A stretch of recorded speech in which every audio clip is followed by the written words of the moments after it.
Hello, this is AstrologyNewsReport.com with your hosts, David Anton Savage and Ron Berger. Now we go to our third segment of this week's report, People in the News, where we will analyze the Vedic astrology birth chart of a newsworthy person, place, or event. This week, we have decided to analyze the birth chart of the 2014 Winter Olympics in Sochi, Russia. The opening ceremony is set for 2014 Moscow time. That is to say, 8:14 p.m. on the evening of February 7th in Sochi, Russia. Sochi, by the way, is the longest city in Europe, stretched out over 148 kilometers, or 92 miles for you Americans. Hard to defend, perhaps, and 2014 is the 150th anniversary of the Circassian genocide, which happened in 1864 in this area of present-day Sochi, Russia. As such, these Olympic Games are being held in and around the mass graves of the local Muslims killed at the time. Well, thanks for that bit of history, David, but it does have a bearing on what we're going to be reporting here. Yes. Although it is true that the actual start time of the games might not end up being exactly the scheduled clock time, we're going to assume that it will be close and that it's worth using as the birth time for a chart of the 2014 Sochi Olympic Games. So, using this information, we come up with a Leo rising chart for Sochi. First off, we see that the ruler of the chart, the sun, is in the 6th house of struggle, difficulty, and enemies. Not a good sign to start with. Yeah, and furthermore, the Sun and the 6th house are receiving the malefic square aspect of Mars, another indication that all is not smooth here. And look at what's going around Mars. The 3rd house of this chart looks really intense.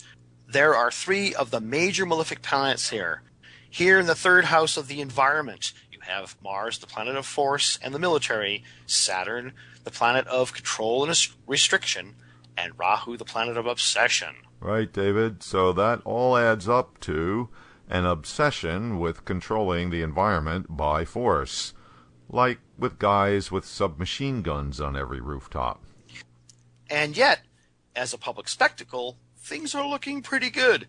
Venus is the planet of entertainment, and it is nicely positioned in the 5th house, which itself is the house of games and amusements. And Venus is also the ruler of the rising lunar sign Purva Falguni, which is also specifically connected to theater and amusement.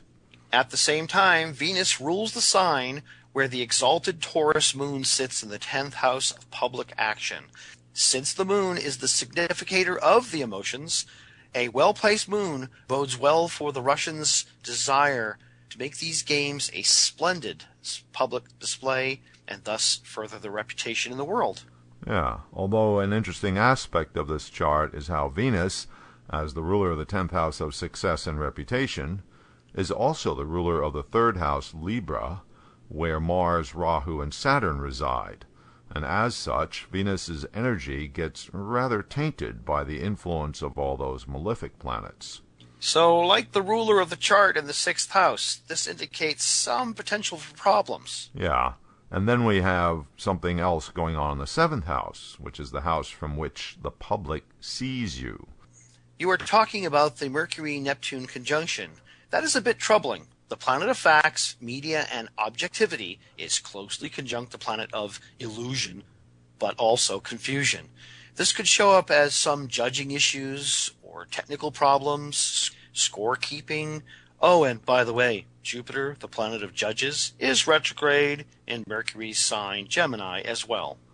Yeah, all right. Well, even before we get to the event itself, there are planetary indications of problems before the Olympics, some of which we have already witnessed. We do know of a planetary pattern indicating for more violence in the next couple of months. You are, of course, referring to Mars opposite Uranus. My intuition had already been gnawing at me of late, and it caused me to wonder a bit over these Winter Olympics.